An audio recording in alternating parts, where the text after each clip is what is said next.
do marketing, international business, and entrepreneurship. And then we get them involved with the Attorney General, and we enter a lot of contests for that, and we have them do a lot of videos and fun things like that. So we're just entering Dave Ramsey for scholarships and teacher money. So we do a lot of that too. So Carrie has the senior program, I have the junior program.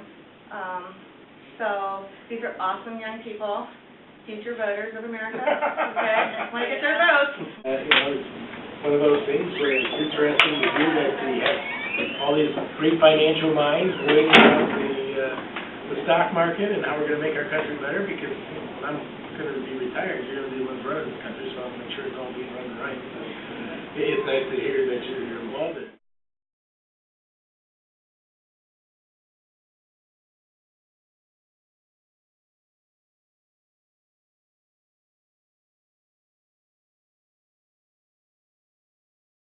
Also noticed when we did the stock market in the fall that a lot of these companies that had terrible quarters, within the next couple weeks of the next quarter, their stocks went up a lot because they would invest money and get bailed out of, to like make their investors feel more like safe about investing in them. So we invested a lot of our money into stocks that like had a rough, I think it was second quarter or first quarter. I think it was the third quarter.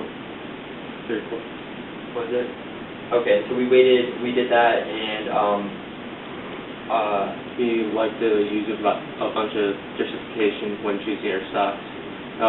Recently, the oil market, with it dropping so low and gas prices changing and affecting all airline districts, we would like to focus a lot on that group because it fluctuates so much.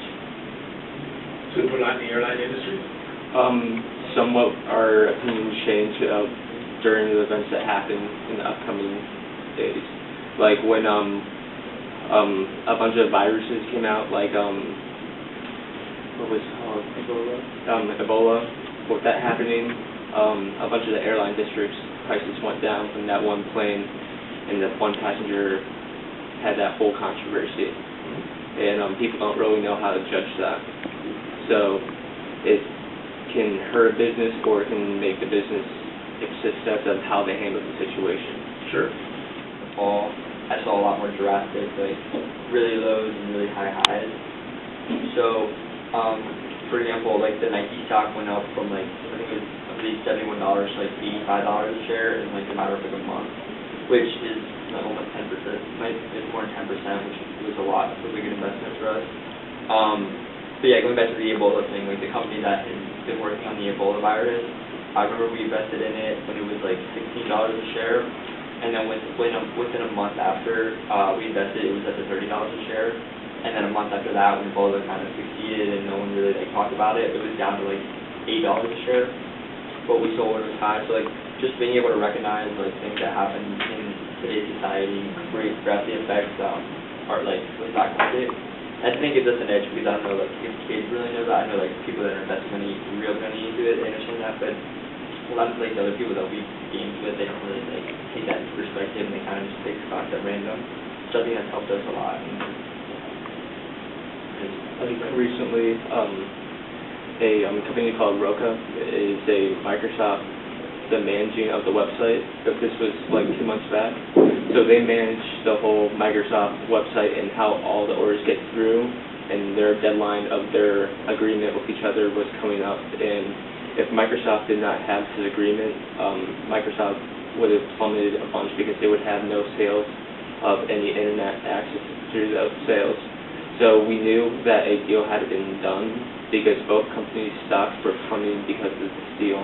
So eventually we knew that we needed to invest a lot of money into this stock because it's eventually going to jump right back up. So predicting before things happen and having that prior knowledge of history of the company really helps when choosing your stocks. Where'd you get the info? Forbes, a bunch of online marketers who actually do marketing at the New York Stock Exchange. They're really helpful when choosing your stocks. So you compare and contrast the information that you're getting? Well, you have multiple sources, so you like to compare the information that you're getting when choosing the stock. Among those different sources? And one thing we also noticed is, to make a small amount of profit, I don't know how realistic this would be, but like, we would look at the lowest lows today and say, can we be down 23%? 9 times out of 10, that company the next day would be up 3 to 4% from that mark. So we would see a company that's down like 18 or 19%, we would invest in it that day, but then when we think it's the next day, we could just sell it that same day, and we'd make a 3 to 4% return on money. And I think that got us quite a bit of money as long as you catch up with it, because a lot of companies after a bad day like that, they'll always do something that like will boost it up again, and not to say that it'll go much up from there, it might go back down, but normally that day after that they have a bad day, it normally goes up a couple percentage, so. Like right now, we have some stocks that are up 30 to 20% right now. You have to be careful. You have to, make sure that the person that's going to be handling your money, you trust to do the right thing. And there's a nice book, it's old now, but the guy who first started, Peter Lynch, who started Fidelity, and one of his common things was, and especially good for youth, is that you look at the things that are trends, fashion trends, that in our day, way back when, it was Gap. Gap first came on the scene, and then Gap was everywhere. And he said, I didn't know Gap from Adam. Well, my wife knew Gap, my kids knew Gap. And they were, all the stuff that was coming home was coming from Gap. So he invested some money in Gap and looked into it and invested some money in it, and the Gap grew.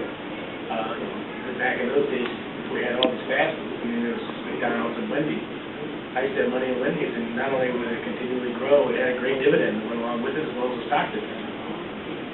And that was when I had all through college and law school, and I'm not sure when I sold it, probably. I was trying to get a downstroke or home. It's important that you figure out, know what you're investing in, and know that where you want to go, and you don't be afraid to it's going down for no good reason, but you have to have a cutoff point where you say, I might like the stock, I might like what they do, but I can't hold it if it goes down 10%, which you bought it at, and just the same, if you make 20, 25% of the stock, that's a home run.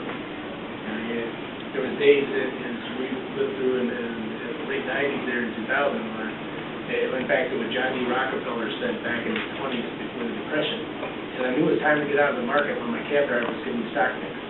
And so, that was that point, everybody had a tech stock, and everywhere you went at night, people would be talking about this tech stock, they had to double and triple. That didn't last long. A lot of people got their savings halved or worse in about 12 hours. Yeah. So it's important that you understand what you're in and understand their business and understand where to get in and where to get out.